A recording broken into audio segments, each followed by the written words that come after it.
நீதிமொழிகள் 1ஆம் அதிகாரம் 8-9 வாசிக்கிறேன். என் மகனே, உன் தகப்பன் புத்தியை கேள், உன் தாயின் போதகத்தை தள்ளாதே.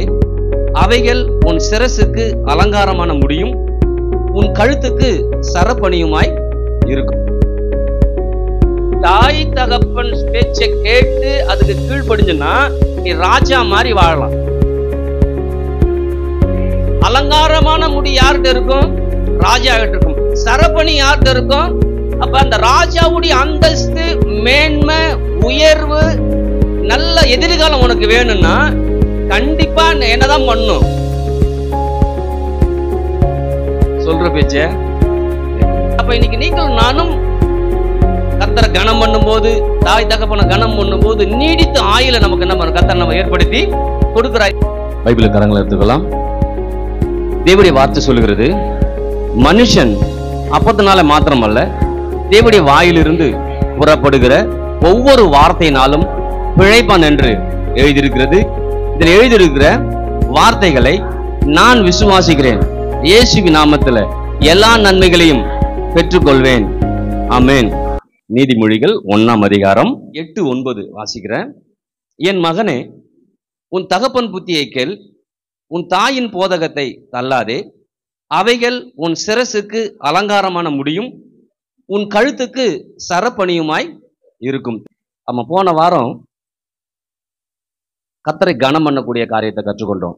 ஏன் கர்த்தரை கனம் பண்ண தெரியல அப்படின்னா, ஏன் தகப்பனின் தாயும் கனம் பண்ண தெரியல அப்படின்னு சொன்னா, அந்த உலகத்தில் இருக்கிற எல்லா காரியத்து மேல நல்ல அறிவு இருக்குது, நல்ல ஞானம் இருக்குது. ஆனா எல்லாரையும் மதிச்சிடும். இப்ப நம்ம இருக்கிறோம் இல்லையா, நான் இருக்கிறேன், எனக்கு அப்பா அம்மா இருக்கிறாங்க, அவங்கள பெருசா யோசிக்க மாட்டோம். ஆனா மற்ற பெற்றோர்கள் என்ன பண்ணுவோம்? பெருசா யோசிப்போம். அப்படி யோசிக்கும் போது நம்ம நினைக்க மற்றவங்களுக்கு அந்த கணத்தை கொடுக்குறோமே தவிர நம்ம பெற்றோருக்கு நம்ம கணம் கொடுக்காம என்ன பண்றோம் இருக்கிறோம். விசேஷமா இன்னைக்கு வாலிப பிள்ளைகளை யோசிக்கும் போது, பிள்ளைகள் வரும்போது பிள்ளைகளுக்கு இன்னைக்கு இருக்கிற ட்ரெண்ட்ல பிள்ளைகளுக்கு எல்லாம் தெரிஞ்சிச்சு அப்படின்னு நினைச்சிட்டு இருக்கு பிள்ளை.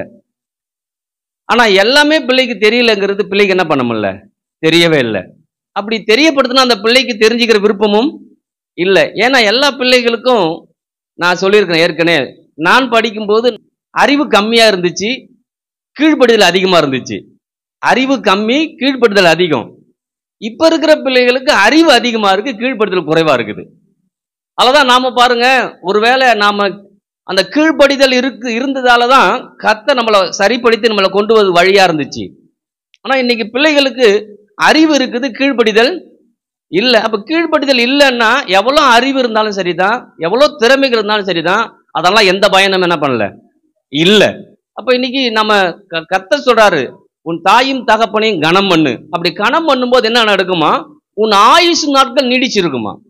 ஒரு பிள்ளை இந்த பூமியில் நல்லா வாழ்ந்துட்டு அவனுடைய வாழ்க்கை முடியும் அப்படின்னா எப்படி முடியும் அப்படின்னா, அவன் தன்னுடைய பெற்றோர் அவன் கனம் பண்ணும்போது, அதாவது கனம் பண்ணும்போது சொல்லும்போது மதிக்கும் போது, அவங்க சொல்லக்கூடிய வார்த்தையை ஏற்றுக்கொள்ளும் போது, அந்த சொல்லக்கூடிய வார்த்தையை நம்பும் போது, அந்த சொல்லக்கூடிய வார்த்தை அவங்களுக்குள்ளார இருக்கும் போது தான் அந்த பையன் அந்த மகன் நல்ல நீடிச்ச ஆயுள் அவனால இருக்கவே முடியும். ஆமென். பைபிள் சொல்லுது அப்படித்தான். அப்ப இன்னைக்கு நீங்களும் நானும் பைபிள் சொல்றதை நம்பி நானும் தகப்பன கனம் பண்ண போறேன், தாயை கனம் பண்ண போறேன். அப்படி கனம் பண்ணும்போது எனக்கு ஆயுசு நாட்கள் கூடுது, உங்களுக்கு ஆயுசு நாட்கள் கூடுதாமே. அப்ப அவங்க சொல்வதெல்லாம் ஏற்றுக்கொள்ளும் போது, ஏன்னா எப்பயுமே உலகத்திலே நீங்க யோசிச்சு பாருங்களேன், உலகத்திலே ஒரு பெற்றோர் கொஞ்சம் ஒருவேளை அவன் தவறான செயல் செய்து கொண்டிருக்கலாம், ஒருவேளை குடிக்கலாம், உதாரணமா இருக்கலாம். ஆனா தன்னுடைய பிள்ளை எப்படி இருக்குன்னு நினைப்பாங்க, அவங்க நல்லா இருக்குன்னு தான் நினைப்பாங்க. ஏன்னா அதுதான் தாய் தகப்பனுடைய உள்ளமா என்ன பண்ணுது இருக்குது. அப்ப இன்னைக்கு அந்த உள்ளத்தை நம்ம சரியாய் புரிந்து கொள்ளும் போது, அந்த உள்ளத்துல இருக்கிற காரியத்தை நம்ம அறிந்து கொள்ளும் போது, அப்பதான் நம்ம வாழ்க்கையில் நன்மைகள் என்ன பண்ணும் வரும். ஆமென். இப்ப அப்படியே இப்படி இருக்கும் போதுதான் கர்த்தரை நம்ப முடியும், கர்த்தர் வார்த்தைகளை ஏற்றுக்கொள்ளவே முடியும். நிறைய பேர் கர்த்தருக்குள்ளாரதான் இருக்கிறாங்க, ஆனா கர்த்தருடைய வார்த்தைக்குள்ளார அவங்க இல்லவே இல்லை, கர்த்தருடைய வார்த்தையை நம்பவும் இல்லை. இப்ப இன்னைக்கு நீங்களும் நானும் கர்த்தரை கனம் பண்ணும் போது, தாய் தகப்பனை கனம் பண்ணும் போது நீடித்த ஆயுளை நமக்கு என்ன பண்ணும் கர்த்தர் நம்ம ஏற்படுத்தி கொடுக்கிறார். இன்னைக்கு என்ன பார்க்கணும் சொல்லும் போது, தாயின் போதகத்தை, அதாவது இங்க சொல்லுது பாருங்க, விசேஷமா சொல்லுது, தகப்பன் புத்தியை கேள், உன் தாயின் போதகத்தை தள்ளாதே. அப்படி தள்ளாம ஏன் இருக்கணும்? அப்படி இருந்தன்னா அது என்ன மாதிரி வாழ்க்கையை உனக்கு கொண்டு வருமா? இங்க சொல்லுது, வேதம் சொல்லுகிறது, என்ன மாதிரி வாழ்க்கை வருமா? அவைகள் உன் சிரசுக்கு அலங்காரமான முடியும், உன் கழுத்துக்கு சரப்பணியுமாய். அப்ப இத அப்படியே எப்படி அலங்காரமா இருக்கும், சரப்பணியுமா இருக்கும், சரியா புரியலன்னா இங்க சொல்லுது இன்னைக்கு இந்த பைபிள், நீ தாய் தகப்பன் பேச்சை கேட்டு அதுக்கு கீழ்ப்படிஞ்சுன்னா நீ ராஜா மாதிரி வாழலாம். அலங்காரமான முடி யார்கிட்ட இருக்கும்? ராஜா கிட்ட இருக்கும். சரப்பணி யார்கிட்ட இருக்கும்? அப்ப அந்த ராஜாவுடைய அந்தஸ்து, மேன்மை, உயர்வு, நல்ல எதிர்காலம் உனக்கு வேணும்னா கண்டிப்பா என்னதான் பண்ணும்? புத்தியை கேட்கணும், சொல்ற பேச்ச கேட்கணும். அல்லேலூயா. சொல்லிட்ட போய் சொல்ற பேச்சு கேட்கலாம், கேட்க மாட்டேங்குது. ஏன்னா அது என்னன்னா, திரும்ப சொல்றேன், பெற்றோர்களுக்கு எதுவுமே தெரியலன்னா பிள்ளைக்கு நினைக்குது. ஆனா பிள்ளைக்கு என்ன தெரியுமா? போனை பத்தி மட்டும் தான் எல்லாம் தெரியும். ஆனா பெற்றோருக்கு போனை பத்தி தெரியாது. ஆனா அந்த போனு அன்பா இருக்காது, அந்த போனு பாசமா இருக்காது. ஆனா பெற்றோர்கள் எப்படி இருப்பாங்க? பாசமா, நேசமா. அப்ப பிள்ளைகளுக்கு என்ன தெரியுது? இப்ப போனை எடுத்து நான் பார்க்கும்போது எனக்கு தெரியலன்னா, உங்களுக்கு ஒண்ணும் தெரியாதுப்பா அப்படின்னு வாங்கும். அப்படின்னு என்ன அர்த்தம்னா, எனக்கு தான் இதெல்லாம் தெரியும் அப்படின்னா தெரியுதா? ஆமா தெரியுது. ஆனா அதுதான் வாழ்க்கை இல்லைங்க. இப்ப அதுதான் வாழ்க்கை. அதெல்லாம் பிள்ளைகள் சொல்லுது, எங்க அப்பாவுக்கு ஒண்ணும் தெரியாது. ஒண்ணும் தெரியாது எதை வச்சு சொல்லுது? ஒரே ஒரு போனை வச்சு முடிவு பண்ணிடுது. ஒருவேளை படிக்கிற பாடத்தை இங்கிலீஷ் தெரியாம இருக்கா, எங்க அப்பாவுக்கு என்ன பண்ண ஒண்ணுமே. அப்ப அது வாழ்க்கை இல்லை. ஏன்னா அவங்க அப்பாவுக்கு நல்ல அனுபவம் இருக்குது, நல்ல திறமை இருக்குது, நல்ல ஆற்றல் இருக்குது. இந்த அப்பாவை எப்படி கத்துக்கிட்டாரு? அப்ப நீ நல்லா முடிவு பண்ணிக்கணும், எங்க அப்பா என்ன சொல்றாரு, எங்க அம்மா என்ன சொல்றாரு, நான் அப்படியே என்ன பண்ணுவேன், கேட்பேன். அப்படி கேட்டீங்கன்னா சொல்றேன், ராஜா மாதிரி வாழலாம். அல்லேலூயா. எத்தனை பேர் ராஜா மாதிரி வாழணும்னு நினைக்கிறது? கண்டிப்பா வாழலாம். ஏன்னா அந்த தாய் தகப்புடைய உள்ள எந்த அளவுக்கு பூரிப்புக்குதோ, எந்த அளவுக்கு சந்தோஷம் இருக்குதோ, அந்த சந்தோஷத்தின் வரக்கூடிய எல்லா வார்த்தைகளும் உங்க வாழ்க்கையில வந்து பலிக்க ஆரம்பிக்கும். அல்லேலூயா. அப்போ உள்ளத்தின் ஆழத்தில் எந்த பெற்றோர்கள் சந்தோஷம் இருக்குதோ அந்த பெற்றோர்கள் பிள்ளை என்ன பண்ணும்? வாழ்த்தும், ஆசீர்வதிக்கும். அப்படி ஆசீர்வாதம் பண்ணும் போதெல்லாம் அந்த பிள்ளைக்கு இதுவரைக்கும் இல்லாத சுகம், இதுவரைக்கும் இல்லாத நன்மைகள் என்ன பண்ணும்? கொண்டு போய் சேரும். அப்ப நீங்க உதாரணம் பாருங்க, இந்த உலகத்துல ஒரு கம்பெனி வச்சிருக்காங்க. அது ஒரு கம்பெனி வச்சிருக்காங்கன்னா ஒரு முதலாளி இருக்கிறாரு. ஒரு முதலாளி 11 மணிக்கு வரவும், அதுல வேலை செய்யறவங்க ஒரு 12 மணிக்கு வரவும், அப்படின்னா அந்த கம்பெனி உருப்படுமா என்ன? இல்ல. முதலாளி எத்தனை மணிக்கு வரணும், வேலை செய்யறவங்க எத்தனை மணிக்கு வரணும், அங்க இருக்கிற ஒவ்வொருத்தரும் ஒரு டைமிங் என்ன பண்ணும். அப்ப அந்தந்த டைம்ல வரும்போது வேலைக்கு போவதற்கு முன்பாக, இந்த கம்பெனி ஆரம்பிக்கிறது முன்பாக அவங்க ஒரு மீட்டிங் என்ன பண்றாங்க, போட்டு எந்த அளவுக்கு நம்முடைய கம்பெனி முன்னேறி இருக்குது, என்ன செலவாயிருக்குது, என்ன வரவாயிருக்குது, நம்ம என்ன எப்படி முன்னேறணும், இப்படிப்பட்ட ஒரு கலந்து ஆலோசிச்சு அவங்க செய்யும் போது பார்த்தோம்னா அந்த கம்பெனி நல்ல முன்னேற்றத்துல என்ன பண்ணுது. உலகத்தில் நிறைய கம்பெனி அப்படித்தான் வெற்றி பெறுது. ஆனா குடும்ப வாழ்க்கையில் நம்ம ஏன் தோத்து போறோம் அப்படின்னா, கணவன் மனைவி பிள்ளைகள் ஒரு நாள் கூட ஒன்னா உட்காந்து சாப்பிட்டது கிடையாது, ஒன்னா உட்காந்து பேசுறது கிடையாது, ஒன்னா உட்காந்து எதிர்காலத்தை பத்தி யோசிச்சு கிடையாது. நீ என்னவா இருக்க போற, எப்படி இருக்க போற, என்ன யோசிக்கிற, ஒண்ணுமே. நமக்கு என்ன வியூ? அப்பாவா இருக்கிறோமா பணம் சம்பாதிக்கணும், அம்மாவா இருக்கிறோமா சோறாக்கி போடணும், என்ன பிடிக்கும், இதைதான் யோசிக்கிறோம். எப்படி என் பிள்ளை வாழணும் யார் யோசிக்கிறது இல்லவே. ஒரு தவறா நினைக்காதீங்க. நீங்க ஒருவேளை அதை செஞ்சீங்கன்னா ஓகே, நான் சரியான ரூட்ல இருக்குன்னு நினைச்சீங்க. அப்படி சரியா ரூட்ல இல்லைன்னா நான் சரியான ரூட்டுக்கு வரேன்னு யோசிங்க. யாரையும் குற்றப்படுத்தவே இல்லை. நானுமே ஒவ்வொரு முறையும் நான் சொல்லும் போது எனக்குள்ளார மாற்றங்களை கர்த்தர் கொடுப்பார். அல்லேலூயா. நானும் ஒன்னும் எல்லாம் சரியாகி நான் வந்து பிரசங்கம் பண்ண வரல, நான் பாசிட்டிவ் வரவே இல்லை. கர்த்தர் கொண்டு நிறுத்தினாரு. வார்த்தையை கொடுக்க வார்த்தை எப்படிப்பட்டதுன்னா, இருபுறமும் கருக்குள்ள பட்டயம். ஒரு கத்திக்கு ஒரு பக்கம் தான் இருக்கும், ஆனா வார்த்தைக்கு மட்டும் 2 பக்கமும் இருக்கும். கத்தி 2 பக்கமும் அறுக்கும். நான் பேசக்கூடிய வார்த்தை உங்களையும் சரிப்படுத்தும், என்னையும் சரிப்படுத்தும். அப்படிதான் என்ன சரிப்படுத்துச்சு. அல்லேலூயா. அப்ப முற்றும் பூரணமா அந்த இங்க நிக்கவே இல்ல, முற்றும் பூரணமா இருக்கவும் முடியாது. அப்படி இருந்த இயேசுடைய ஏன் வரோம்? அல்லேலூயா. அப்ப கண்டிப்பா பூரணமா ஆக முடியுங்கன்னு பைபிள் சொல்லுது. நல்லா முன்னேறமுன்னு பைபிள் சொல்லுது, நல்லா வாழ முடியும்னு பைபிள் சொல்லுது. அப்ப நான் அதை நம்பி வருகிறேன். வாழ்க்கை நல்லா என்ன பண்ணுது. அப்ப இன்னைக்கு நல்லா முடிவு பண்ணும், ராஜா மாதிரி வாழணுமா? யார் பேச்சை கேட்கணும் சொல்லுங்க? நான் அப்பா அம்மா பேச்ச கேட்பேன், சத்தத்தை காணும். இன்னைக்கு ராஜா மாதிரி வாழணும் அப்படின்னு நீங்க முடிவு பண்ணீங்கன்னா, நல்ல எதிர்காலத்தில் நல்லா இருக்குன்னு முடிவு பண்ணீங்கன்னா வேற எதுவும் வேணாம். கர்த்தர் வார்த்தை 2 தான். ஏன் நான் சொல்றேன்னா, இந்த தாய் தகப்பன் மேல மரியாதை இருந்தாதான் கர்த்தர் பேர்ல மரியாதை வரும். கர்த்தர் பேர்ல மரியாதை இருந்தாதான் தாய் தகப்பன் மேல வரும். இரண்டும் ஒன்றோடு தொடர்புடையது. அல்லேலூயா. இப்ப நான் தாய் தகப்பனா கர்த்தர் எங்களை வச்சுக்கிறாருங்களே, எங்க மேல ஒரு மதிப்பு இருந்தாதான் இங்க சொல்லக்கூடிய வார்த்தை நீங்க கேட்கவும் முடியும். எங்க மேல ஒரு மதிப்பு இல்ல, ஒரு அசட்டை பண்றீங்க வச்சுங்களேன், அதை நீங்க என்ன பண்ண மாட்டீங்க, கேட்க மாட்டோம். ஏன்னா அது அது எங்க மேல ஒரு நம்பிக்கையும் இல்லை, ஒரு மதிப்பும் இல்லைன்னா என்ன பண்ண மாட்டோம். உண்மைதானே? ஒரு நல்ல வாதியாரா இருப்பாருங்க, ஆனா புள்ள ஃபெயில் ஆயிடுவான், பசங்க ஃபெயில் ஆயிடுவான். ஏன்னா நல்ல வாதியாரா இருக்கிறதல்ல, நல்ல வாதியாருன்னு இவனுக்கு தோணணும், இவன் நம்பணும். இவன் நம்பி ஆமா அவர் சொல்றது சரிதான், இவன் ஏற்றுக்கொள்ளும் போதுதான் அதில் அவன் வெற்றி பெற முடியும். அப்ப இன்னைக்கு இங்கே சொல்றேன், சொல்லக்கூடிய வார்த்தைகள் உங்களுக்கு கசந்தாலும் சரிதான், சொல்றது நல்லதுன்னு முடிவு பண்ணும், சொல்றதை நான் ஏற்றுக்கொள்ள முடிவு பண்ணும், அதை நான் நம்புறேன். அப்படி முடிவு பண்ணும் போதுதான் அது நீங்க செய்யவே முடியும்.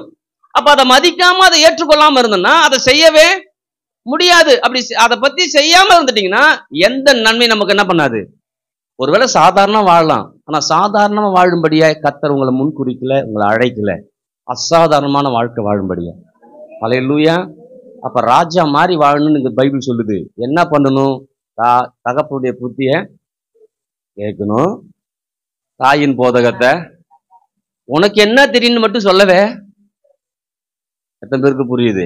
எத்தனை பேர் சொல்லிருக்கிறோம் உனக்கு என்ன தெரியும், உனக்கு என்ன தெரியும்? நான் திரும்ப சொல்றேன், அவருக்கு இங்கிலீஷ் தெரியாம இருக்கலாம், அவருக்கு தமிழ் கூட தெரியாம இருக்கலாம், டைம் கூட பார்க்க தெரியாம இருக்கலாம், ஆனா அவருக்கு தெரிந்தது உங்களுக்கு தெரியாது. அல்லேலூயா. அப்ப நீங்க முடிவு பண்ணிக்கணும். ஒருவேளை அப்படி நீங்க உங்க வீட்டுல இருந்துச்சுன்னா போய் உங்க அப்பாட்ட போய், அப்பா என்னை மன்னிச்சிருப்பா, நான் நல்லா வாழணும் விரும்புறேன், உன் உள்ளத்தால என்னை ஆசீர்வதி, உன் உள்ளத்தால என்னை வாழ்த்து, என்னை நம்புப்பா, இனிப்பட்டு நீங்க சொல்றதெல்லாம் என்ன பண்ணுவேன், சத்தத்தை காணும். அல்லேலூயா. ஏன்னா நீங்க இப்படி சொல்லி பாருங்களேன், அப்படி சொல்லிட்டோம்னா வச்சுங்களேன், ஒரு மிகப்பெரிய ஆசீர்வாதத்தின் ஊற்று உங்க பக்கம் திரும்பும். இப்ப இங்க வந்திருக்கீங்க, எத்தனை பேர் லேட்டா வந்து சாரி பிரதர் நான் அடுத்த வாரத்துக்கு சரியா வரேன் சொல்றோமா? நான் குறைய சொல்ல, மாத்திக்கிறதுக்காக தான் சொல்ல வரேன். ஏன்னா ஆசீர்வாதம் நமக்கு ஃப்ளோவே வர மாட்டேங்குது. சபைக்கு வரோம், சில காரியம் செய்யறோம், ஆனா அந்த அளவுக்கு பெரிய ஆசீர்வாதத்தை பார்க்க முடியல. ஏன் பார்க்க முடியலன்னா இதுதான் சிறு சிறு தடையா என்ன பண்ணுது இருக்குது. போன முறை சொல்றேன், ஒரு 2 வயர் போனாதான் லைட் என்ன பண்ணும், எரியும். ஒரு வயர் மாத்திரம் கனெக்ஷன் கரெக்டா இருக்குது, ஆனா ஒண்ணு மட்டும் துண்டு துண்டா எங்கேயாவது கட் பண்ணி என்ன பண்ணுது, கட் பண்ணி இருந்தா எந்த பலனுமே. இப்ப அதான் ஏதோ ஒரு விதத்துல கட் ஆகிடுது. இன்னைக்கு சரிப்படுத்திக்கணும். ஒருவேளை ஆண்டவர்கிட்ட சரிப்படுத்தணுமா சரிப்படுத்துங்க, இல்ல உங்களுடைய உறவு சரிப்படுத்தணுமா சரிப்படுத்துங்க, இல்ல இங்க வந்து எந்த சரிப்படுத்தணும் சரிப்படுத்துங்க. சரிப்படுத்திட்டீங்கன்னா ரூட்டு கிளியர் ஆச்சு சொல்றேன். உங்க ஆசீர்வாதத்துக்கு எந்த தடையும். சத்தத்தை காணும். அல்லேலூயா. இதுக்கு நான் யோசிச்சுதான் இருந்தேன், நேரா இதை விட்டுட்டு காண ஒரு கல்யாணத்தை பத்தி சொல்லலாமான்னு நினைச்சேன், இன்னைக்கு அற்புதத்தை சொல்லிடலாமான்னு. ஆனா இதுதான் எனக்குள்ளார ரொம்ப அழுத்தமா. ஏன்னா பிள்ளைகளை வளர்க்குறது எப்படின்னு யாருக்குமே தெரியல. நல்லா சமைச்சு கொடுக்க தெரியுது அவங்களால தாய்க்கு, அதை சமைச்சு கொடுக்குற தாய் சொல்றதை யாராலையும் பிள்ளையால கேட்கவே முடியல.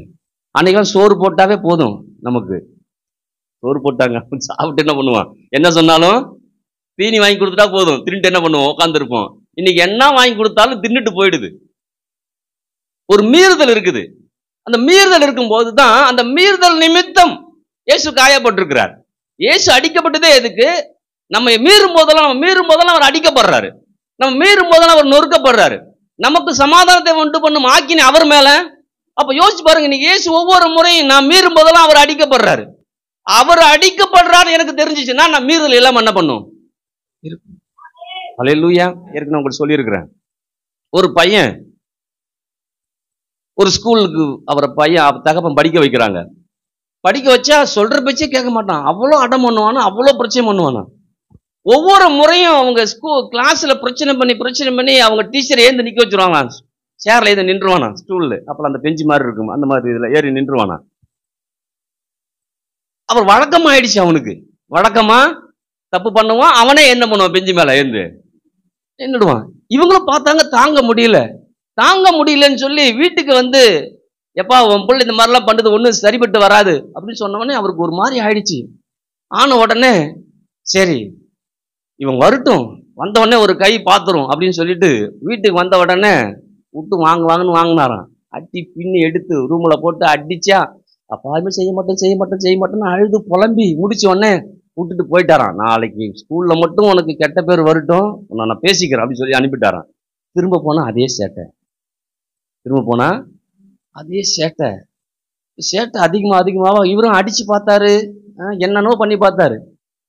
பெல்ட் உருட்டி அடிப்பாரான். அவனை பெல்ட்டை உருவி அடிச்சாருன்னா அம்மா அடி வாங்குவானா. ஆனா அப்பா நாளையில சொல்ற பேச்சு கேட்கறேன்னு போயிடுவானா.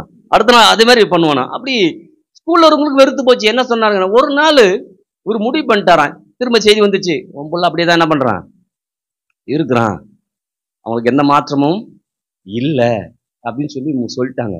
சொன்ன உடனே அப்பாவுக்கு தெரிஞ்சு போச்சு. செய்தி வரும்போது ஆரம்பிச்சிட நடிக்க என்ன பண்ணிட்டான், அப்பாவோட வந்து சொல்லணும்ல. வந்தவொடனே இது வரைக்கும் அடி வாங்கிட்டு தான் சொன்னான், எப்பா செய்ய மாட்டேன். இப்ப வரும்போது சொல்றான், எப்பா அடிச்சிடாதப்பா சொல்ற பேச்சுனா கேட்கிறேன்னு சொல்ற. அப்பா சொன்னாரு, உன்னை அடிக்கிற மாதிரி இல்லடான்னாராம். இல்லடா அடிக்க மாட்டேன்னு சொல்லிட்டாரு அப்படின்னு சொல்லிட்டு பெல்ட்டை கைட்டி அவன்கிட்ட கொடுத்தாரான். அப்பா என்ன அடிறா நின்னு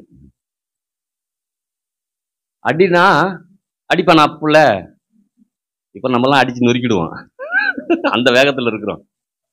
ஆனா அவன் வந்து அப்பா அப்பதான் உள்ளத்துல அவன் நொறுக்க போடுறான். அப்பா நான் என்ன செய்ய மாட்டேன்ப்பா, நீ செய்யின்னு சொல்லப்பா, என்னை அடிக்கணும், அவ்வளவுதான். அவன் அந்த பெல்ட்டை கைட்டி கொடுத்துட்டாரான். பெல்ட்டை கைட்டி கொடுக்கும்போது வந்து இது வச்சு இப்படி இழுத்தானா. நல்லா அடிக்கணும். உன்னை அடிச்சேன், எப்படி அடிச்சேன், என் மேல கோவம் இருக்குல்ல, எவ்வளோ அடிச்சேன், நான் எப்படி அடிச்சேன் அதே மாதிரி அடின்னா அடின்னு சொன்னாலும் அவன் அப்பவும் திரும்ப இப்படிதான் வச்சானா. இல்லப்பா நல்லா அடி அப்படின்னு சொன்னோடனே அப்படியே கட்டி பிடிச்சிட்டு அழுதான் நம்பாரு அவங்க பிள்ளைய அப்பா கிட்ட. உண்மையா இனிமேட்டு நம்ம அப்படி இருக்க மாட்டோம்ப்பா அழுது போனான பாருங்க. அடுத்த நாள்ல இருந்து ஸ்கூல்ல இருந்து ஒரு கம்ப்ளைண்ட் என்ன பண்ணலாம் உன்னால. அவன் யோசிச்சு பாருங்க, உள்ள அவனுக்குள்ளார அந்த அப்பா அடிச்சு பார்த்தாரு விட்டு பார்த்தாரு. ஆனா தன்னை காயப்படுத்தி கொள்ள அவர் ரெடியாகும் போது இப்படிதான் இயேசு காயப்பட்டார், இப்படிதான் இயேசு நொறுக்கப்பட்டார். நமக்கு வர வேண்டிய தண்டனை அவர் ஏற்றுக்கொண்டார். அப்ப யோசிச்சு பாருங்க, உள்ளத்துல அந்த அன்பு இருந்துச்சுன்னா, அந்த பாசம் இருந்துச்சுன்னா கண்டிப்பா அவர் சொல்லுக்கு நம்ம கீழ்ப்படிவோம். அந்த இன்னைக்கு அந்த மனுஷன் பெரிய லெவல் வந்துருக்கார். ரவி சாக்ரியஸ் அப்படின்னு சொல்லி அமெரிக்காவில் இருக்கிறார். இப்ப அவர் மறிச்சிட்டார் 90 வயசுக்கு மேல. அப்ப யோசிச்சு பாருங்க, சின்ன மனுஷன் இந்த சென்னையில் அப்படி வாழ்ந்த மனுஷன் அந்த சின்ன பிள்ளையா இருக்கும்போது அவ்வளவு சேட்டை. ஆனா இன்னைக்கு எத்தனையோ பேரை வாழ வைக்கக்கூடிய இடத்துல ஆண்டவர் கொண்டு போய் நம்ம என்ன பண்றாரு. அப்ப சின்ன கீழ்ப்படிதல் ஒரு பெரிய நன்மை என்ன பண்ணுது. அப்ப நீங்க முடிவு பண்ணும், ராஜா மாதிரி நான் வாழணுமா, வாழ வைக்கிற கடவுள் ஒரு இருக்கிறார், வாழ வைக்கிற தகப்பன் இருக்கார். இன்னைக்கு தகப்பன் பாருங்க, எவ்வளவு நாளும் கடன் வாங்கி பிள்ளை படிக்க வைக்க ரெடியா இருக்கிறாங்க, கடன் வாங்கி ஒரு ட்ரெஸ் வாங்க ரெடியா இருக்காங்க, கடன் வாங்கி நகை செய்ய ரெடியா இருக்காங்க, கடன் வாங்கி திருமணம் ரெடியா இருக்காங்க. ஏன்னா பிள்ளைகளுக்காக என்ன செய்யலாம் தயாரா என்ன பண்றாங்க. ஆனா பிள்ளை என்னன்னாலும் செய்ய தயாரா இருக்கா, அப்பாவுக்காக அம்மாவுக்காக. இது உனக்கு பிடிக்கலையாப்பா நான் செய்ய மாட்டேன் எந்த பிள்ளை சொல்லுது, இது உனக்கு பிடிக்கலையாம நான் எந்த பிள்ளை சொல்லுதோ செய்ய வேணாம், சொன்னாவே போதும் மாற்றங்கள் வரும். ஏன்னா அந்த முடிவுக்கு நம்ம வருது இல்லை. ஏன்னா நமக்கு தெரியும் நம்ம சொன்னா செய்ய மாட்டேன்னு. ஆனா நீங்க முடிவு பண்ணு, நான் சொன்னா செய்வேன், நான் சொன்னா செய்வேன். நீங்க முடிவு பண்ணும்போது, நீங்க உங்களுக்குள்ளார மாற்றங்கள் வரும்போது சொல்ற உங்க வாழ்க்கையே குட்டி பரலோகம் போல இருக்கு. அதெல்லாம் சொல்றீங்க, பெற்றோர்கள் இருக்கிறீங்க, உங்க பிள்ளைகளை நேரம் ஒதுக்குங்க, ஒதுக்கி உட்காருங்க, பேசுங்க, நல்லா சாப்பிடுங்க. எல்லாம் சாப்பிட்றாங்க, புள்ள ஒரு நேரம் சாப்பிடுது, அப்பா ஒரு நேரம் சாப்பிட்றாரு, அம்மா ஒரு நேரம் சாப்பிடுது, தங்கச்சி ஒரு நேரம் சாப்பிடுது. நீ யோசிச்சு பாருங்க. அதுக்காக தான் குடும்ப ஜெபம் பண்ண சொல்றோம், அதுக்காக ஜெபிக்க சொல்றோம். குடும்ப ஜெபத்துக்கு பண்ண சொல்றோம். நேரத்தை ஒதுக்கு. ஒரு 5 நிமிஷம் கணவன் மனைவிக்கு நேரத்தை ஒதுக்க முடியலன்னா அது குடும்பமே இல்லை. அப்ப நீ அதுக்காக நேரத்தை ஒதுக்கும் போது கர்த்தர் சொல்ற உங்க பிள்ளைய ராஜா மாதிரி வாழ வைப்பார். ஆமென். ஏன்னா உதாரணம் சாலமோனுக்கு நமக்கு தெரியும். சாலமோனுங்கிற ராஜா, இந்த சாலமோன் ராஜாவை பத்தி இந்த நீதிமொழிகள் 31ஆம் அதிகாரம் சொல்லப்படுகிறது. அவன் சிறுபிள்ளை போல விளையாண்டானா, சிறுபிள்ளைத்தனம் வாழ்ந்தானா, தன் வாழ்க்கை மனம் போன போக்கெல்லாம் போனானா. எப்படினாலும் வாழலாம், எப்படினாலும் இருக்கலாம். ஆனா ராஜா வீட்டு பிள்ளை, ராஜா வீட்டு பிள்ளையா இருக்கதான் ராஜாவை ஆக முடியாது. அந்த ராஜாவுக்குரிய தகுதி அவனுக்குள்ளார என்ன பண்ணும் வரணும் அப்படின்னு சொல்லும் போது அவன் மனம் போன போக்கெல்லாம் போனானா. பைபிள் அப்படிதான் சொல்லுது. படிக்கலாமா? 31ஆம் நீதிமொழி 31. 31 முதல் வசனம். ராஜாவாகிய லேமுவேலுக்கு எடுத்த வசனங்கள். அவன் தாய் அவனுக்கு போதித்த உபதேசமாவது, என் மகனே, என் கற்பத்தின் குமாரனே, என் பொருத்தனைகளின் புத்திரனே, ஸ்திரீகளுக்கு உன் பலனையும் ராஜாக்களை கெடுக்கும் காரியங்களுக்கு உன் வழிகளையும், என்ன சொல்றாருங்க?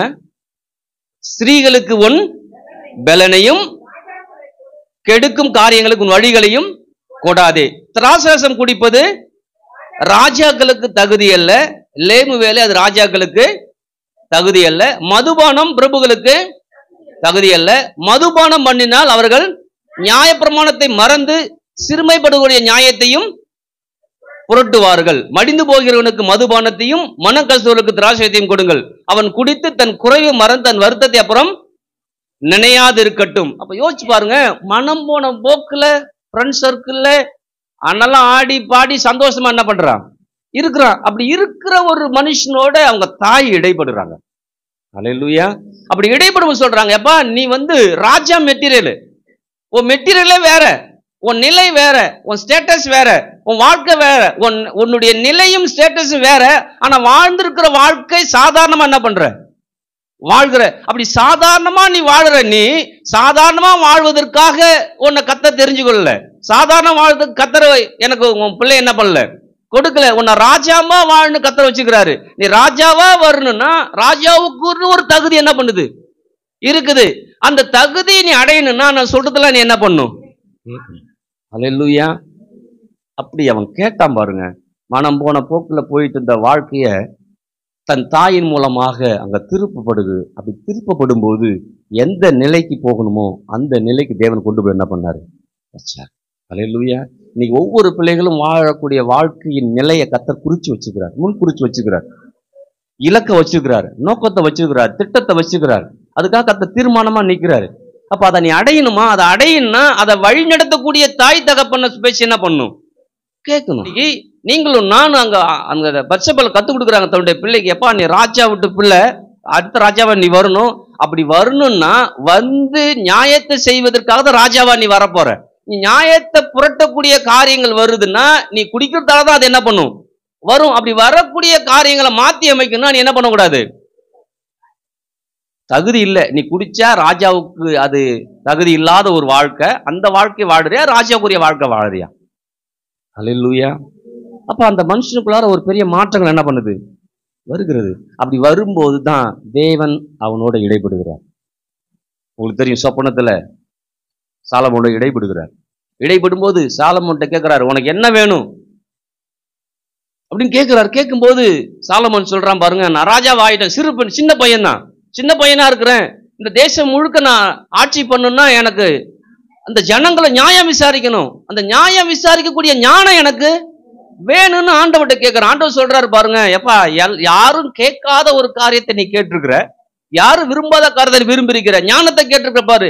நீ ஞானத்தை கேட்டதால கேளாத ஐஸ்வர்யத்தையும் தேவன் என்ன பண்றாரு, என்னத்தை கொடுக்குறாரு?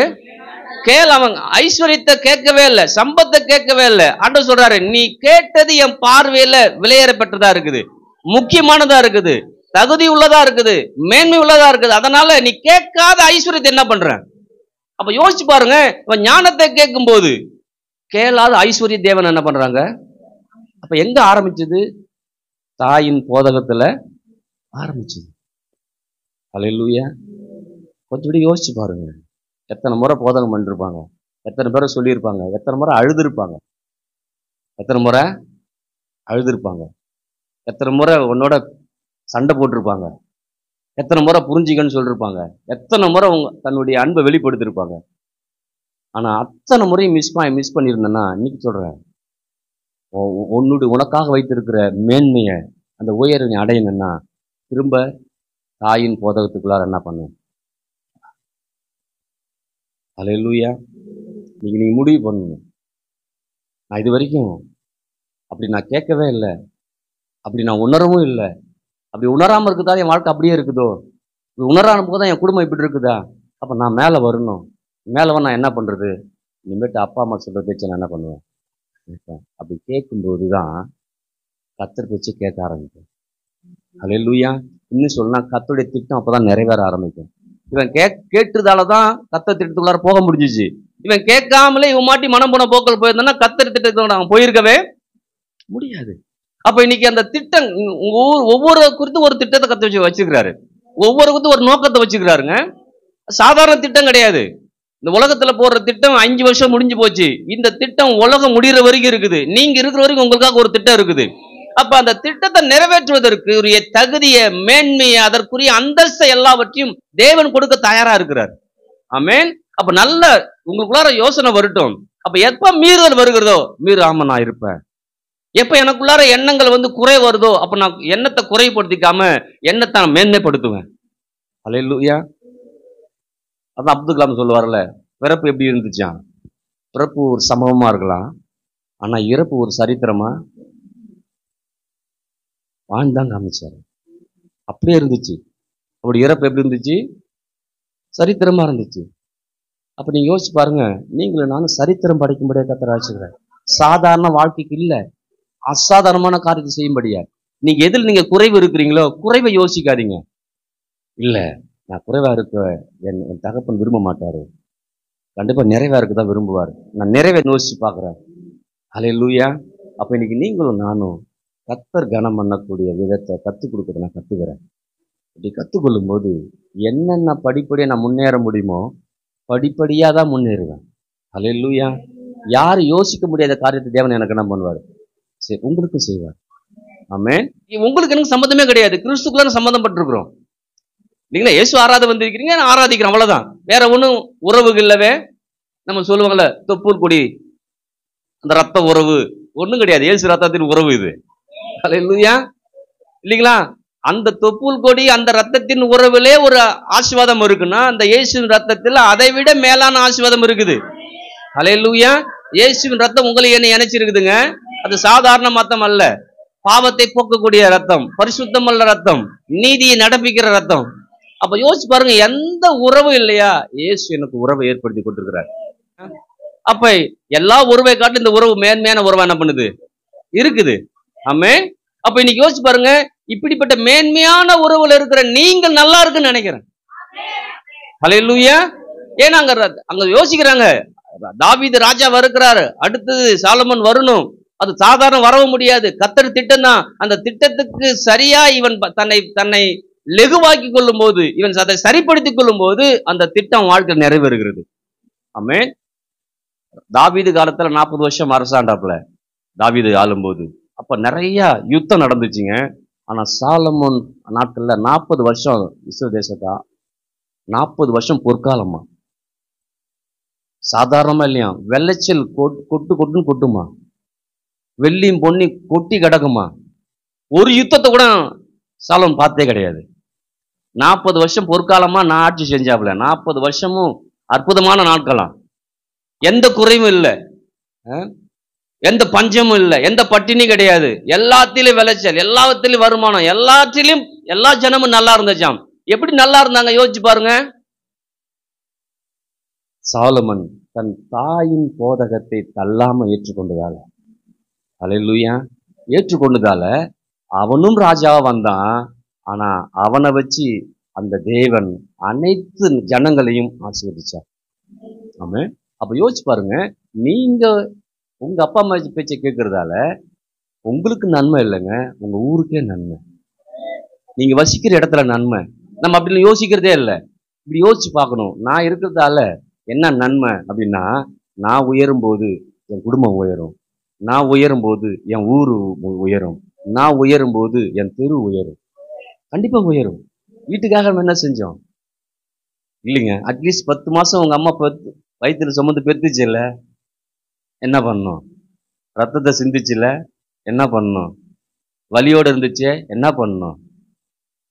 யாரையும் குற்றப்படுத்தலைங்க, நம்மளை நம்ம சரிப்படுத்திக்கூடிய நேரம். குற்றமா யோசிக்காதீங்க. அப்ப இன்னைக்கு வாழை பிள்ளைங்க வந்திருக்கிறீங்க, எத்தனை பெற்றோர்கள் உங்க பெற்றோர்கள் எதிர்பார்த்திருப்பாங்க உங்களுடைய எதிர்காலத்தை குறித்து. என் பிள்ளை எப்படி இருக்குன்னு அவங்க யோசிச்சிருப்பாங்க இல்லையா? ஏன் பெற்றோர் நினைச்சு நடக்கலன்னா, நாம கீழ்ப்படியில்ல, நாம அதை ஏற்றுக்கொள்ளல. அவருக்கு என்ன தெரியும், இவருக்கு என்ன தெரியும், எனக்கு தெரியாதா? படிச்சு பாரு, உனக்கு தெரியும். நீ படிக்காத ஆளு, நான் படிக்கிறது எவ்வளவு கஷ்டம் எனக்கு தெரியுமில்ல. புரியுதுங்களா? அப்பா அம்மா படிக்கலீங்க, அதனால புள்ள படிக்க வைக்கணும், படிக்க வைக்கிறாங்க. இது சொல்லுது, உனக்கு படிக்கல, உனக்கு என்ன பத்தி தெரியும், எம்மா கஷ்டம் தெரியுமா? அப்ப நான் அதுக்கு தாண்டா உன்னை படிக்க வைக்கிறேன், அதனாலதான் சொல்ல உனக்கு ஒண்ணும் தெரியாதுன்னு. புரியுதுங்களா? அப்ப நல்லா தெளிவாய்க்கணும். அவங்க படிக்கலன்னு நம்ம படிக்க வச்சிருக்கிறாங்க.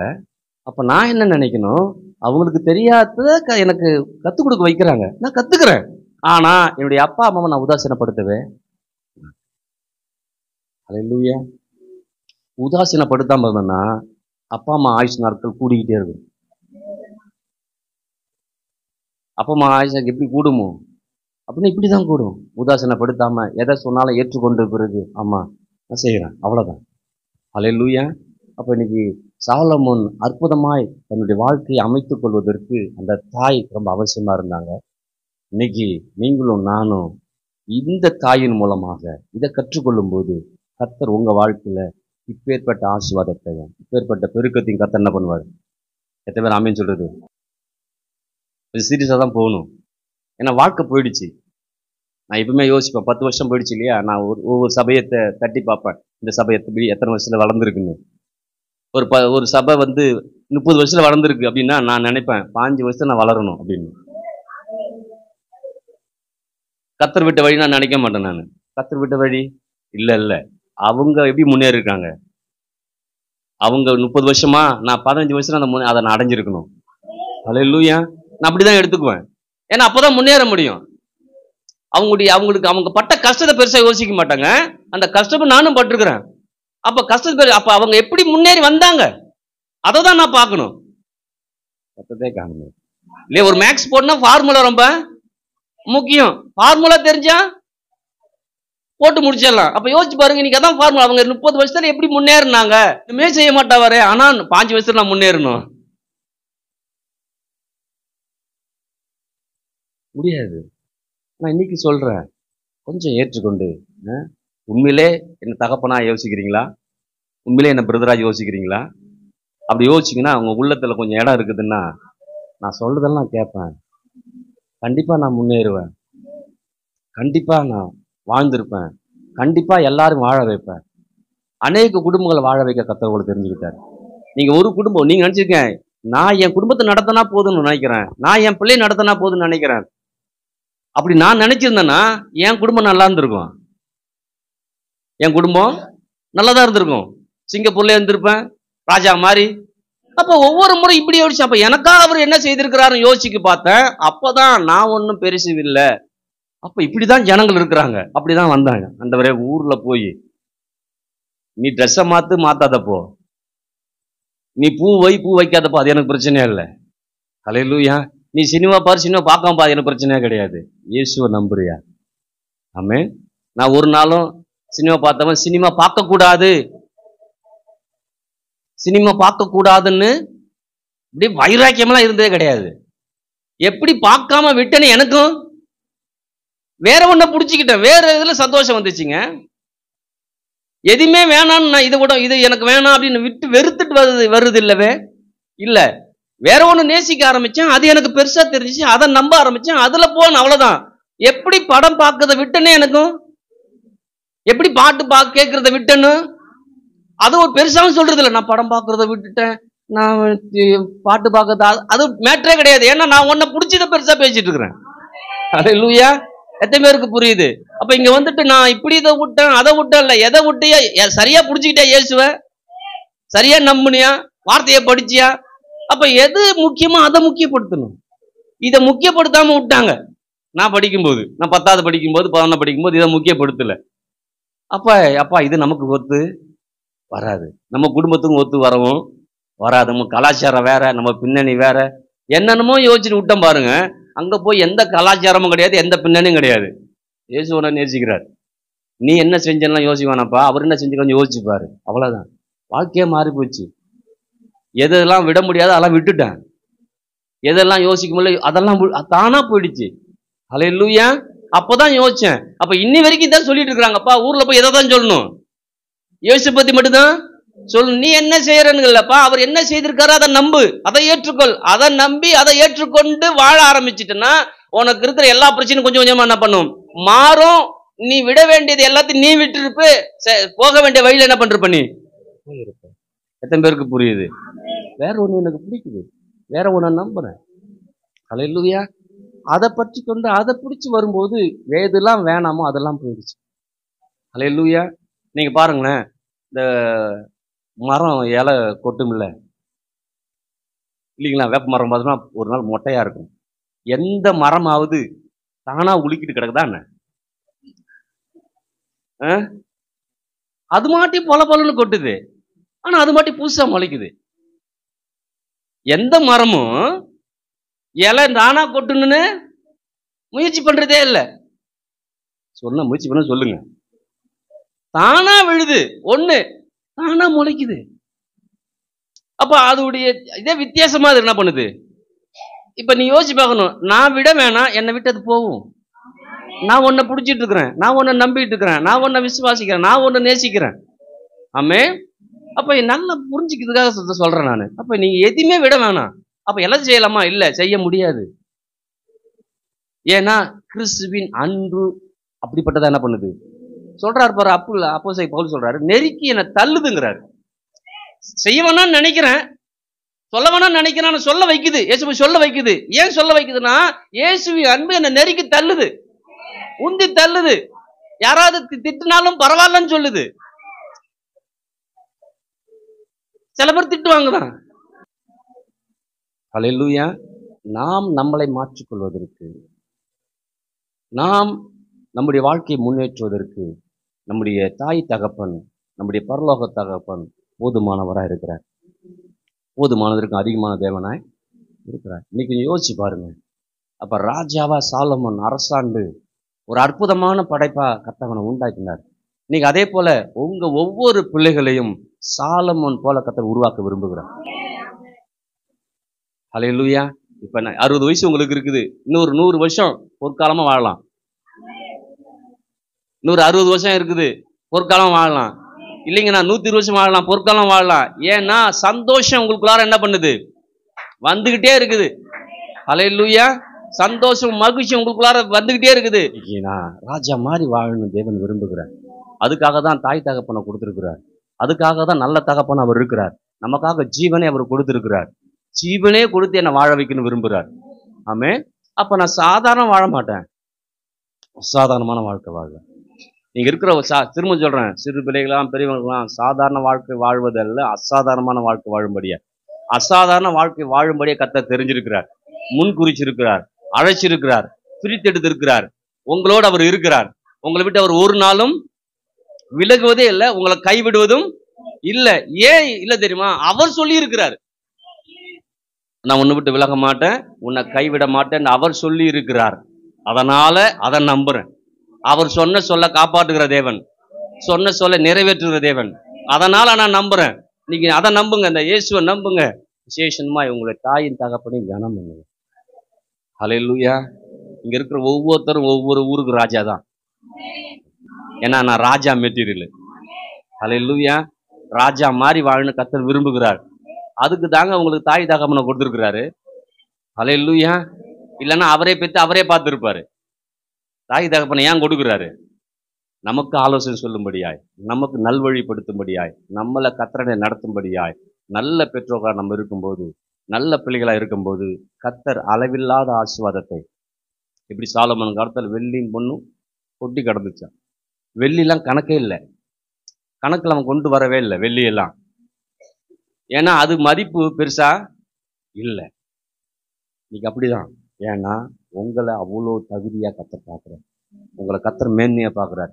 இது வரைக்கும் உங்க வாழ்க்கை விட்டுட்டீங்களா? இன்னைக்கு பிடிங்க, இன்னைக்கு கர்த்தரை நம்புங்க, கர்த்தர் வார்த்தையை நம்புங்க. ஆண்டவரே இது வரைக்கும் விட்டுட்டேன், உடனே விட்டுட்டேன்னு சொன்னேன் ஆண்டவர் அடிக்க மாட்டார் கூப்பிட்டு, ஏன்டா விட்ட ஏன்டா விட்ட ஏன்டா விட்டேன்னு. விட்டுட்டேன்னு சொன்னீங்கன்னா விட்டுட்டியா, விட்டுரு, நான் உன்னை நேசிக்கிறேன். ஹல்லேலூயா. மனுஷன்தான் மன்னிக்கவும் மாட்டான், மறக்கவும் மாட்டான். ஆனா கர்த்தர் அப்படி இல்லை. மன்னிச்சு மறந்துட்டு என்ன செஞ்சாலும் நம்மளை நேசிச்சு நம்மளை நல்வழிப்படுத்த நல்ல தேவன் என்ன பண்றாரு இருக்கிறார். ஆமென். என்றுக்கலாமா?